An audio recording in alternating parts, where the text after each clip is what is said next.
Welcome back to Eagle Eye Broadcasting Daily Announcements. I'm Michaela, and we got Jason on here with us today, so special appearance. Switch it up a little bit. For Friday, October 14th, there's no scheduled activities because the football game got canceled tonight. So hey, just so you know, we are officially 8-0 today. Yeah, 8-0. There was a 2-point spread on the game.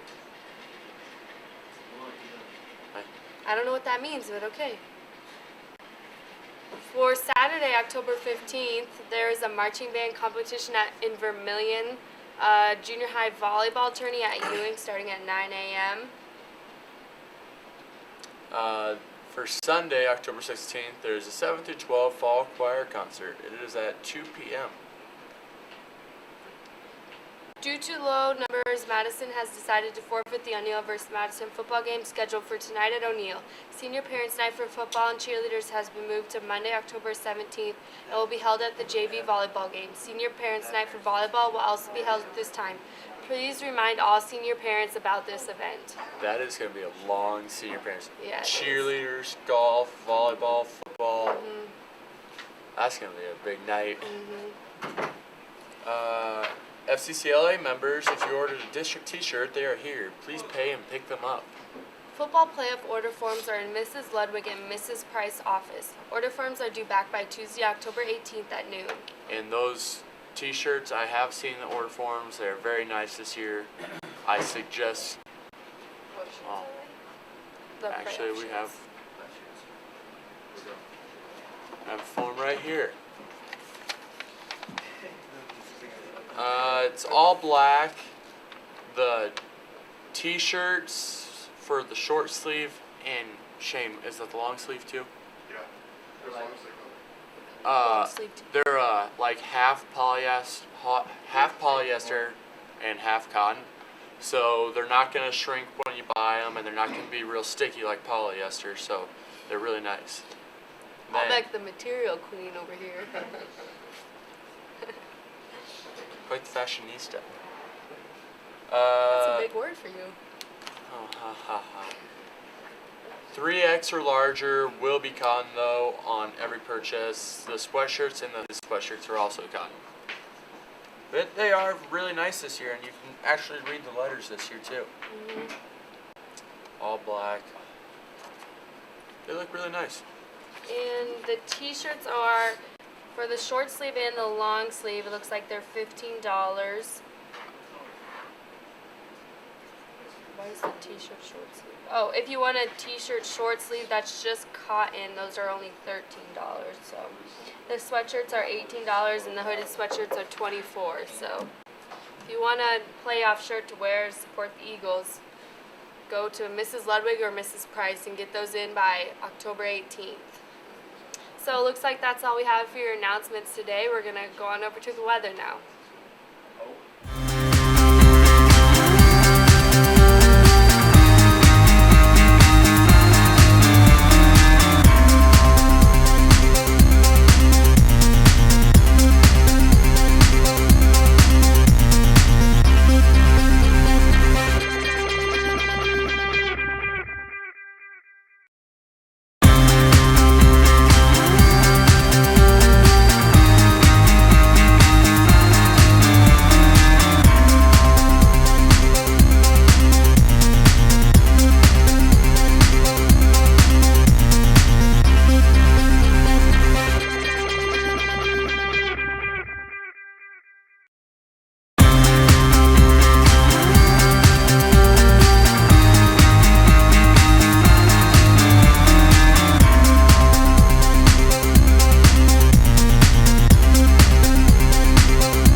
weatherman today. So today, we're going to point out our weather. Ainsworth is a balmy, I can't get this right, To the left. to the left, 46, 45 for O'Neill, 44 for Sioux City, and of course 43 for Norfolk. You can see the surrounding areas of what their temperature is. Thank you, and have a great day, the Mystery Weatherman.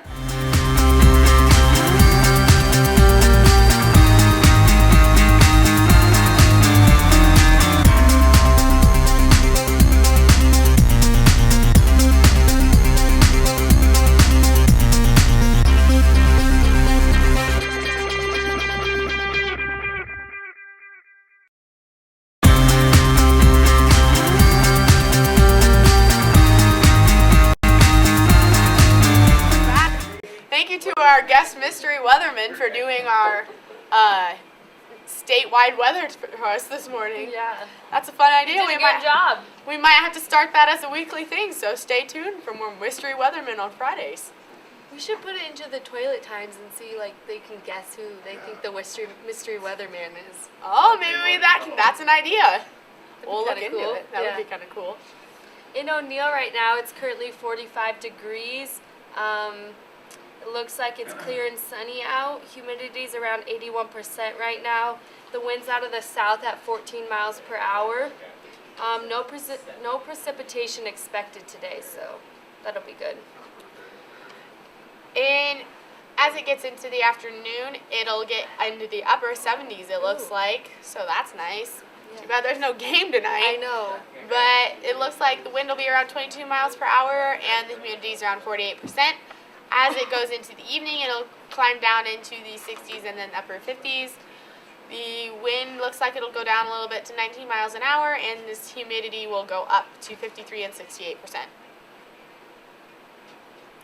So now over to some national weather. Hurricane force winds to slam northwestern U.S. through the weekend.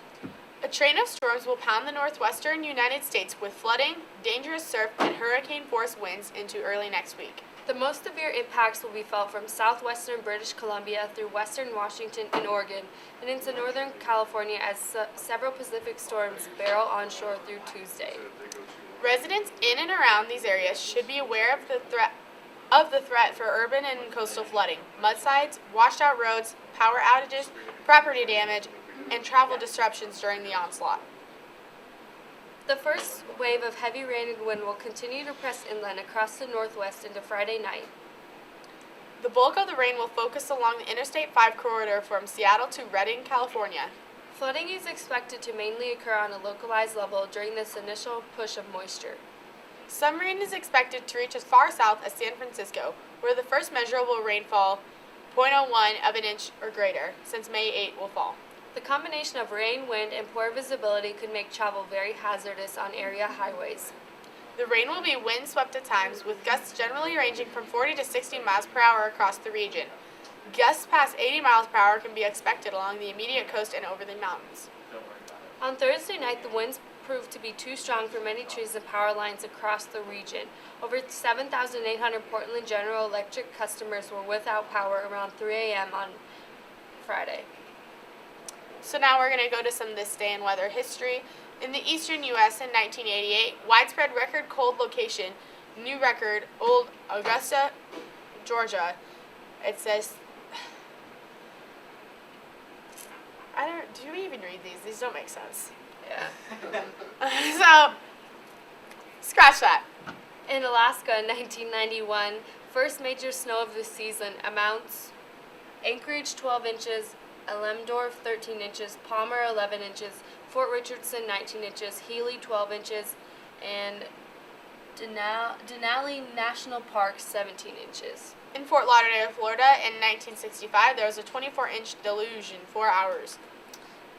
And records in O'Neill on this date, there was a record low of 21 degrees in 1969 and a record high of 88 degrees in 1958. Well, that sounds pretty good for the weather, so now we'll kick it over to Cam and Al in the morning for your sports.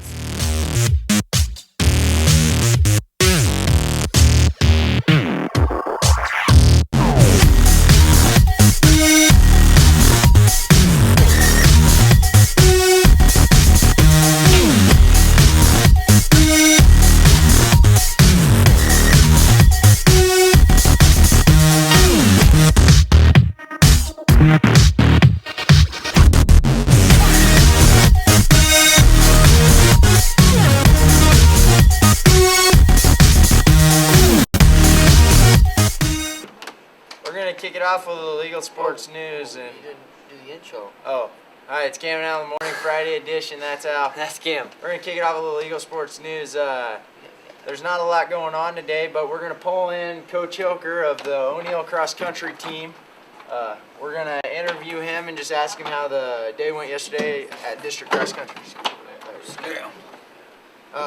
What'd you think of your team's overall performance? Well, I'm Al. Thanks, first of all, having me here today. Welcome, glad to have you. That's good. First of all, it went really well. I was really proud of what we did. We kind of started out with the girls' race. We had Whitney Watson kind of move up, actually in 10th. And our goal was to kind of get out a little bit hard and make sure that we stay up in the middle of the pack, and she did a great job. I know a lot of our girls feel a little bit disappointed on their performance yesterday, but we're young, and I'm just really happy with where we started, and we're going to show strength next year, so congratulations to Yeah. Whitney getting 11th place, and this is her second year as a state qualifier, so she is not a new person down at the state meet, so expecting her to see a lot of great improvement from what she did last year. So. And the boys team qualified, the whole team qualified for Yep. state, so you just want to give us a recap there? Yep. So on paper, I did a few nights ago. I kind of just put on paper, kind of like I do, or any coach does, on where we're going to be, and thought we'd score 55 points, and we scored 52, and did some great things. We had some things go on. McCoy Strong, as a senior, ran really well, made top 5 in districts. So I guess if there was a district all-conference team, he would be on it. Top 6 would be it. So it was a great job by him. Ran his season best, his personal best time coming in, and I almost think if he would have had a half mile more, he could have grabbed 1 or 2 more guys. He looked really good, so I was really proud of him. He got 5th. Nathaniel Jennings came in and got 11th. Best district finish he's had in 3 years. Of course, McCoy, of course, is his second time going down a state, and Nathaniel will be a 3-time state qualifier. So, of course, those two would automatically have gone, along with Caden Moore, who ran really well, got 14th. Last year was kind of teetering if he could make varsity and didn't, so just really proud of where he's come, all 3 of those guys. Young freshman boy, Oscar Lopez, was 22nd, ran really well. We wanted him to be in the top 20, and he got 22nd, so he did an excellent job. Eric Stroop came down, and a little bit of jostling. You try to beat everybody else's team members, and he was able to pass the number 4 runner from Hardington, is what we wanted him to do, and got 5th. And he was 33rd, and then Cody Watson, another senior boy who ran really well, first-time state qualifier.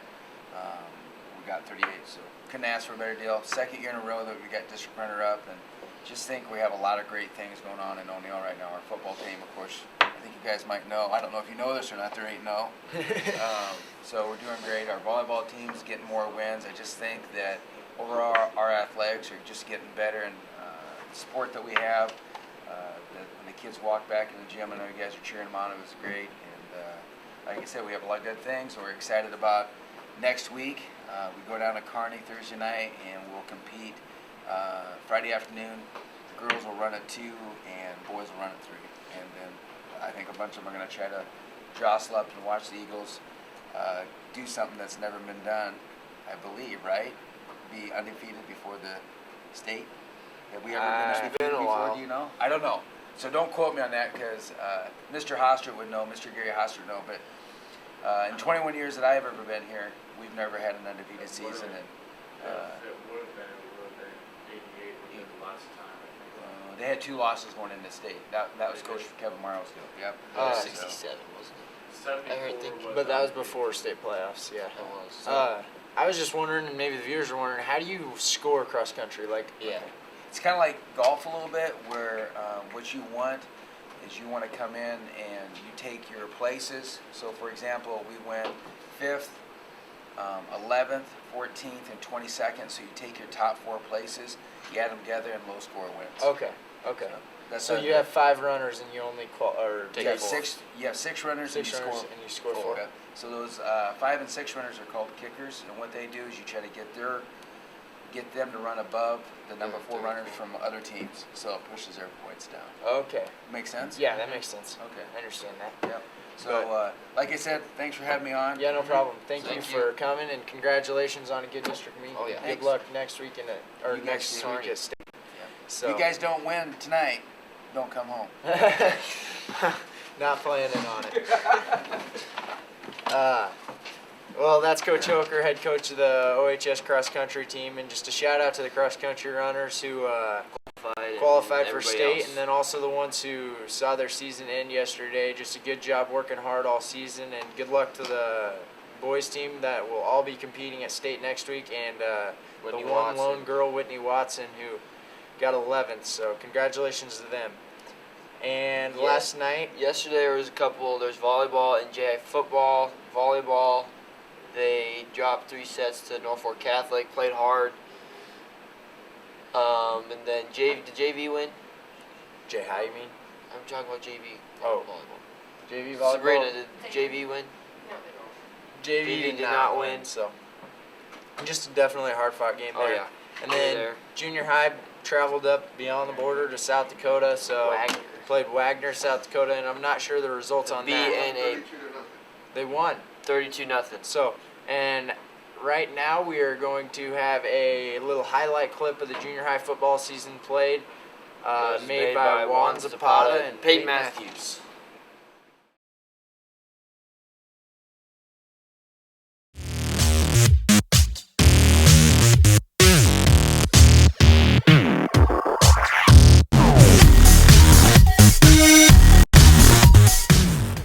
Hey guys, I'm Peyton and that's Vaughn.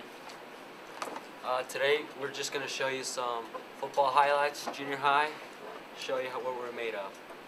And this video is Chris Jennings. No, the play ended up as trash, but Christopher Block, amazing.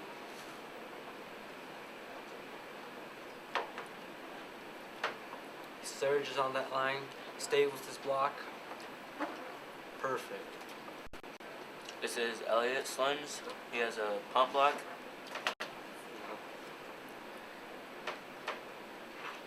I'm surprised how quick Elliot is on this play too.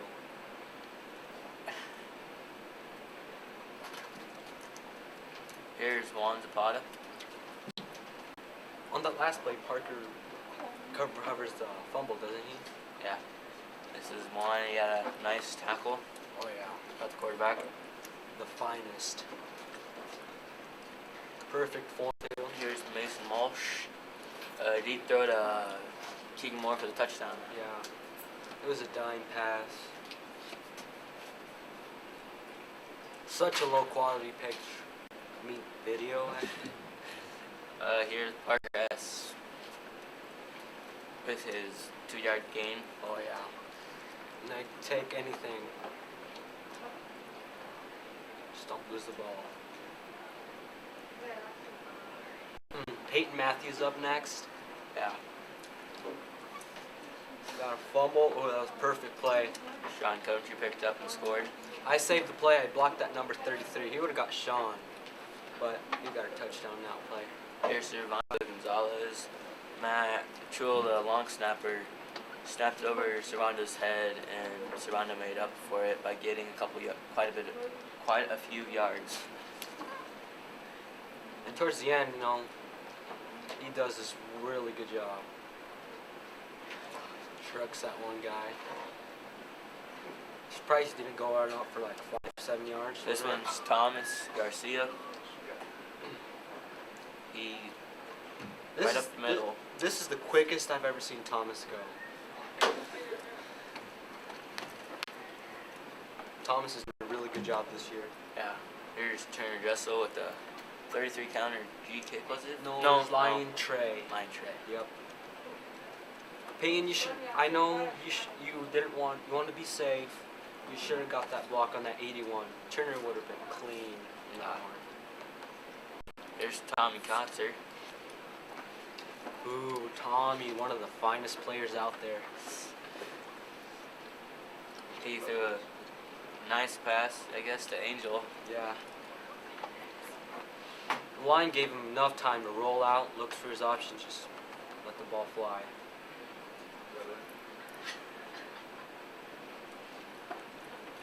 Well, guys, this concludes junior high highlights. See you next time. And that's all we have on this beautiful Friday morning edition. No training today.